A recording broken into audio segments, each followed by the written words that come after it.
किसी के साथ, दुश्मन के साथ भी कर लो, दुश्मन भी, पत्थर भी पिघल जाता है प्रेम से।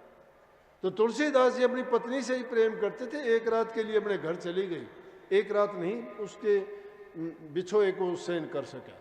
जिस प्रकार से चकवा और चकवी की कहानी सुनी होगी, चकवा और चकवी दो ऐसे पक्षी होते, दिन के टाइम इकट्ठे होते हैं, लेकिन प्रभु ने उनके कर्म में कुछ ऐसा लिखा है कि रात को दोनों जुदा हो जाते हैं।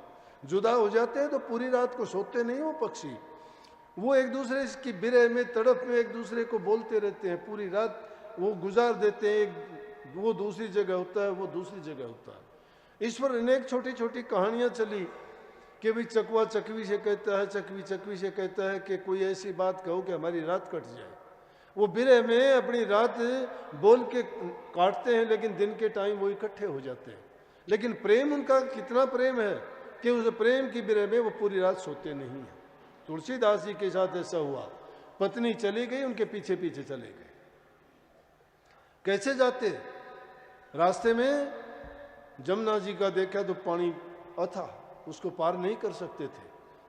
लेकिन थोड़ी देर में देखते हैं जैसे कोई लक्कड़ तिरा रहा, उसके ऊपर बैठे और बैठ के किनारे पे गए, जाके देखते हैं तो लक्कड़ नहीं है, तो मुर्दा है। मुर्दे के ऊपर बैठ के उसको पार करके चले गए दूसरे किनारे पर।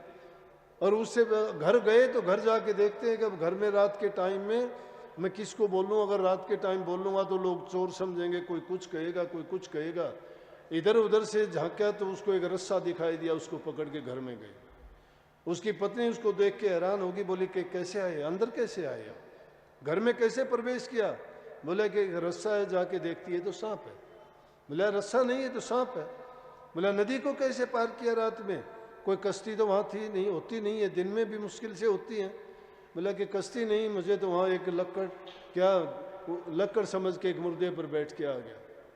और उसकी तरफ देख के हैरान होगी कि कितना प्यार मेरे से, आपका इतना प्यार मेरे से। और उसी टाइम उसके दिल में प्रेरणा हुई तो अपने पति को कहती है कि जितनी नीत हराम में उतनी हर में हो, चल आजा बैकुंठ ने तेरा पल्ला न पकड़े को। कि जितनी इस हराम की बात के लिए, पत्नी के प्यार के लिए तेरी नीयत तुझे यहाँ लेके आई, अगर यही प्रेम तू प्रभु के साथ करता तो तेरा कल्याण हो जाता। और उसी टाइम तुलसीदास के विचार बदल गए। मैं कहता हूं उस टाइम पे किसने काम किया? गुरु ने काम किया। तुलसीदास का गुरु बन बैठे।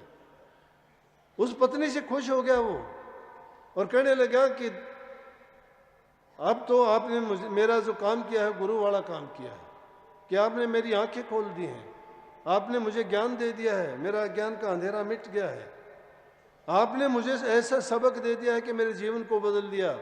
और उसी टाइम से तुलसीदास जी वहां चले गए। वही तुलसीदास जी ऐसे हुए कि प्रभु की ऐसी भक्ति की कि जहाँ कहीं राम की तस्वीर नजर नहीं आती या जिस चीज में भी उनको प्रभु का ज़हूर नहीं दिखाई देता उसको मानते ही नहीं थे। कहते हैं कि सूरदास जी तो कृष्ण जी के भगत थे, तुलसीदास श्री राम के भगत थे। एक दिन दोनों जने जब चले जा रहे थे तो सूरदास जी ने कृष्ण जी की मूर्ति को देख के सर झुकाया तो तुलसीदास जी से कहने लगे कि आप भी सर झुकाओ। तुलसीदास जी कहने लगे कि मैं सर जब झुकाऊंगा कि इसके हाथ में धनुष बाण होंगे। तो कहते हैं मूर्ति में भी, कृष्ण जी की मूर्ति में, राम की मूर्ति में परिवर्तित होगी और उसमें धनुष और बाण उसके कंधे में दिखाई दिए और राम के रूप में प्रकट हो गए। इसलिए भगत का सच्चा प्रेम जब होता है तो प्रभु उसके आसपास रहता है, कहीं दूर उससे कभी जाता नहीं है।